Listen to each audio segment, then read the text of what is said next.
બોલો ભાગવત ભગવાનની, બોલો ભાગવત ભગવાનની, બહુચર માત કી। 7 દિવસ માં બહુચરની કૃપાથી જે આયોજન લઈ અને અમે તૈયાર થયા એ એની કૃપાથી, એની દયાથી કોઈ પ્રકારના વિઘ્ન વગર આ કાર્ય પૂર્ણ થયું છે। આ બદલ સમસ્ત ગામ પરિવારનો બહુચર યુવક મંડળ આભાર માને છે। પહેલો આભાર તો આપણે સથરાના ક્ષત્રિય સમાજ ગોહિલ, જેની પહેલી વખત પોથીની હાંભીડી અને આની અંદર અમને સહયોગ આપ્યો અને સતત 7 દિવસ એમણે સેવા કરી છે। એમને તાળીથી વધાવજો। ત્યાર પછી અહીં દરેક મંડળે પોતપોતાની રીતે, જે સીતારામ મંડળ છે સતત ને સતત આખી રાત જાગી આ મંડપ ની રક્ષા કરી છે। અમને દેશને આપણે અહીં તાળીથી વધાવશું।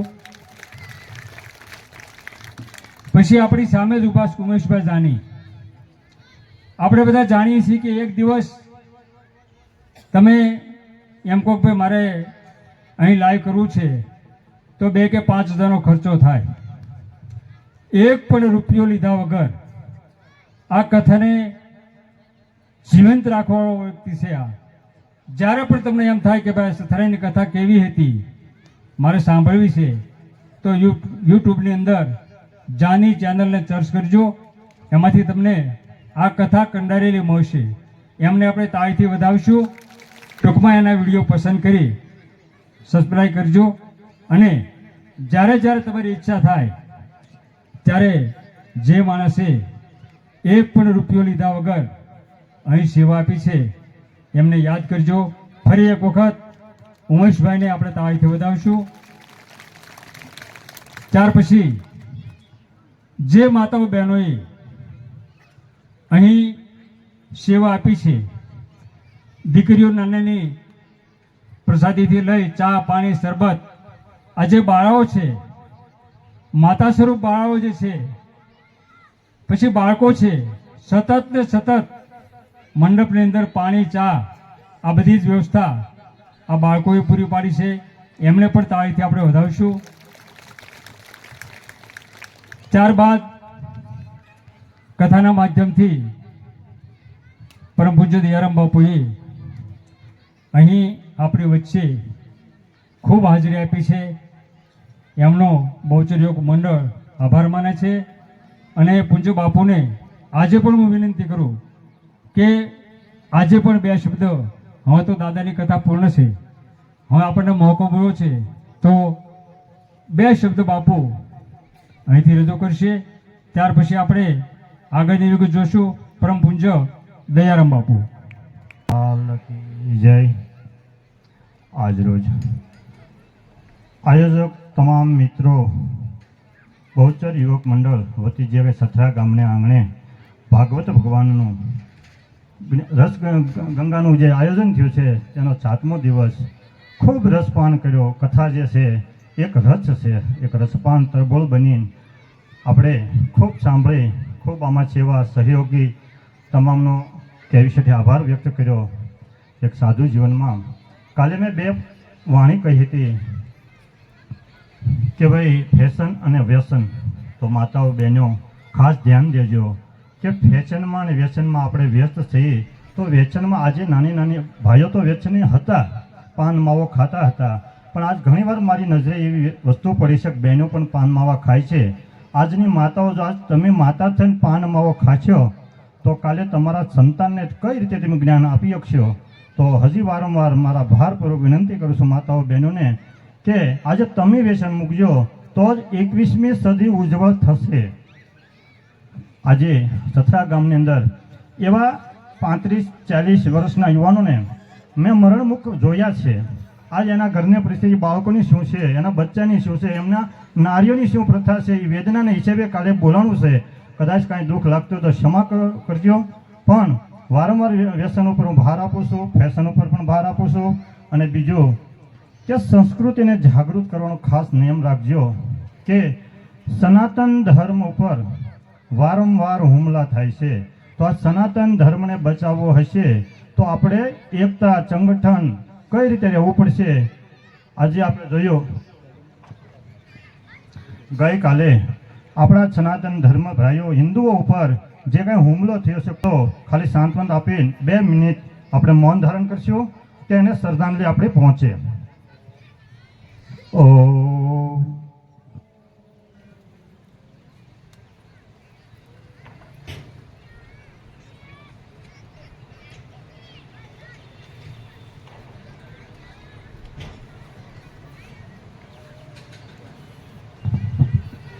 શાંતિ શાંતિ શાંતિ.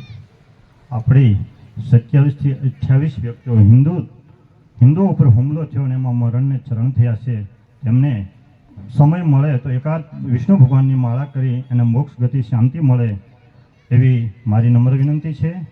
આવા અવારનવાર આપણી પર હુમલા થાય તો આપણે પણ આમાં ઘણું બધું સતર્ક થવાની જરૂર છે. આજે જાગવું પડશે કે કઈ પ્રથા આપણી હતી, કઈ પ્રથામાં જઈ છે, કયા વિચારે આ બધું થાય છે.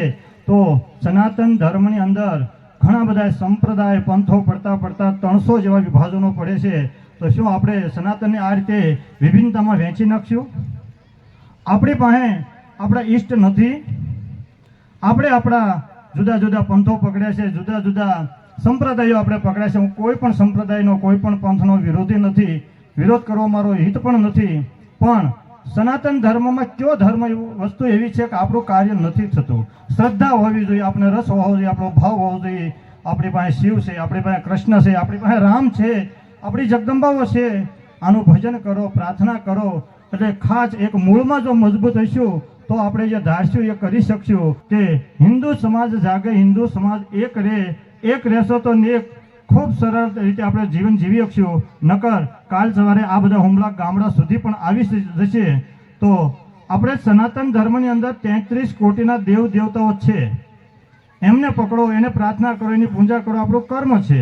પણ આમાં પણ ઘણા બધા વાડા પડવા મળ્યા છે. કે ખાસ હું કોઈ ઓલો વિરોધથી વાત નથી કરતો, પણ વિચારજો કે આપણી પાસે ઋષિ પરંપરા દેશ ભારત દેશ છે. આ ઋષિનો બનાવેલો ધર્મનો દેશ છે. તો ધર્મને બચાવવા માટે આપણે જાગૃત બનવું પડશે, સજાગ રહેવું પડશે. માટે આવા ધાર્મિક માહોલ ત્યારે જ કરી શકશું જ્યારે આપણું વાતાવરણ હશે, ત્યારે જ આવા ધાર્મિક માહોલ થાય. આપણે ભાગવતની અંદર રસમાં તરબોળ બન્યા, રામલીલા જોઈએ, કૃષ્ણલીલા જોઈએ, બધું જ જોઈશું, મંદિરો બનાવશું, ભાગવત કરાવીશું. પણ પ્રથમ તો આપણી પાસે સંસ્કૃતિ છે ત્યારે ને. એટલે હવે સમય એવો પણ આવે છે કે ફેશનમાં જ આવવા કરતાં બહેનોને ખાસ નમ્ર વિનંતી કે બાળાઓને દુર્ગા બનાવે. રામે પણ વિચારવું પડે કે આ ક્યાં મારે ઘા થઈ જાય. પણ આપણી એક નબળી કડીઓ મળી છે ત્યારે આપણા પર આવા હુમલાઓ થાય છે. ખૂબ દુઃખદ ઘટના બની છે. આના માટે ખાસ આપણે સનાતન ધર્મમાં હું વસ્તુ મેળવી જોઈએ, કેવા ગ્રંથો વાંચવા જોઈએ, કેવું બનવું જોઈએ. તમારી બાળાઓને તમે એક સાડી પહેરીને એનો ફોટો લ્યો અને આજની ફેશનનો ફોટો લેજો અને ગુજરાત લેવલે સર્વે કરાવજો કોને લાઈક વધારે મળે છે. તો આ વસ્તુ જે આપણી પરંપરા છે એને અનુરૂપ કરીએ. અને વધારે કાંઈ કહેવાય ગયું હોય તો ક્ષમા માગું છું. ખૂબ સથરા ગામની આંગણે સારા સારા કાર્યો થાય છે. તમામ શ્રોતાઓ એમાં સરસપાન કરે છે. ગામડા પર જ્યાં આયોજક કરે છે એમને પણ સારા વિચારો આવા ધાર્મિક કાર્યથી મળતા હોય છે. એના માતા પિતાઓને કોટી કોટી મારા વંદન કે આજે શમશાન પણ કેટલું સુંદર છે, આપણી શાળાઓ કેટલી સુંદર છે, આપણા માતાજીનું કાર્ય ખૂબ સુંદર કે ઉજવાય છે. આપણા સીમાડાના એક આશ્રમ છે મહાવીરપુર અંદર, ત્યાં સુંદર કાર્ય ધાર્મિક થાય છે. ત્યાં દર શનિવારે 50-60 બહેનો બાળકો આવે છે. એક હનુમાન ચાલીસાનો પાઠ. પણ આજે હું ચોક્કસ એટલું કહીશ કે એ બાળાને આજે હનુમાન ચાલીસા હજી તો ખાલી શરૂઆત છે. આજે એને હનુમાન ચાલીસા આવડતી છે ને તેને બીજો વિચાર નહીં આવડે.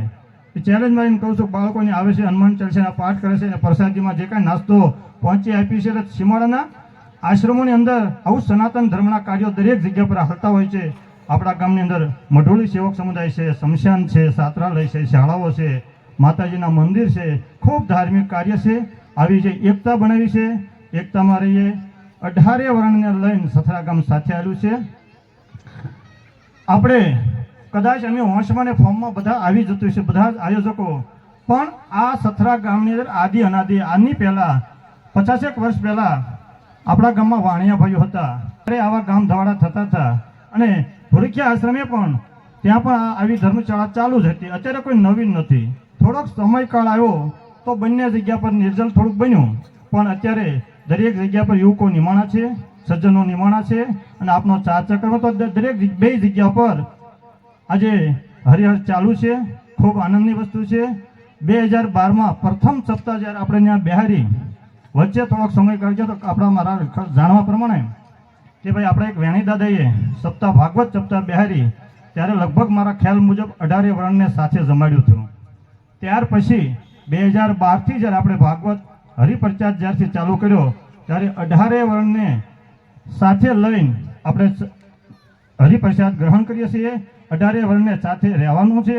જ્ઞાતિવાળા છોડો, માનવ માત્રને ભેટો, તન મનને સ્વીકાર કરો અને જે કાંઈ આપણા વાડા છે એને દૂર કરો અને સનાતન ધર્મની અંદર હિન્દુ છું, હું હિન્દુ છું, હું હિન્દુ છું એવી જાગૃતતા લાવો. અસ્તુ.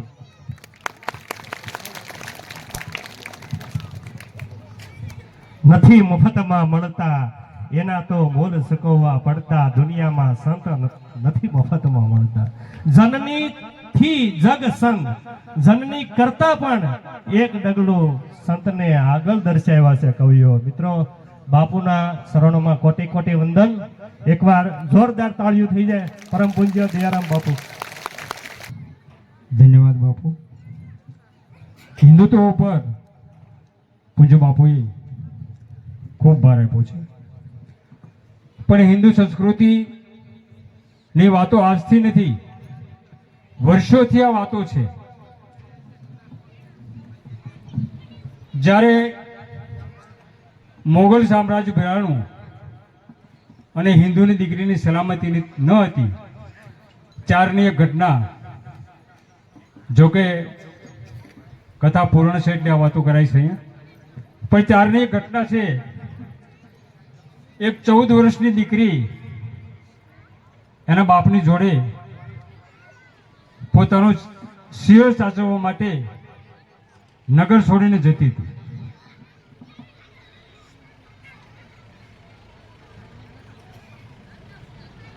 ઘટના એવી ઘટે છે, બાપ દીકરી બંને એક ઉજ્જડ કેડીમાં પ્રવેશ કરે છે.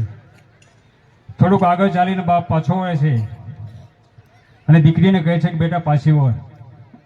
દીકરી કહે છે બાપુ કેમ? તો કે આગળ સાવજ બેઠો છે. 14 વર્ષની દીકરી એના બાપને કહે છે કે બાપુજી પાછું ન વળાય, હું તો આર્ય નારી છું, સતી છું, પાછું નથી વળવું. દીકરી આગળ જાય છે, હાવજનો કાન પકડે છે તો હાવજ પગ ઊંચો કરે છે.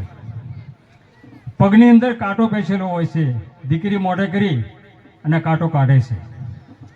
આ દ્રશ્ય મારવાડનો રાજા જે આંબલી માથે બેઠો હતો એ શાહ આ દ્રશ્ય જોવે છે, જેની ઉંમર 55 વર્ષની છે. નીચે ઉતરીને રાજાએ પૂછ્યું કે તમે કોણ છો? તો કે અમે હિન્દુ છીએ અને અમારી દીકરીનું શિરભંગ થાય એ પહેલા કોઈ પણ હિન્દુના દીકરાને ગોતીના દીકરીને ભરાવી છે.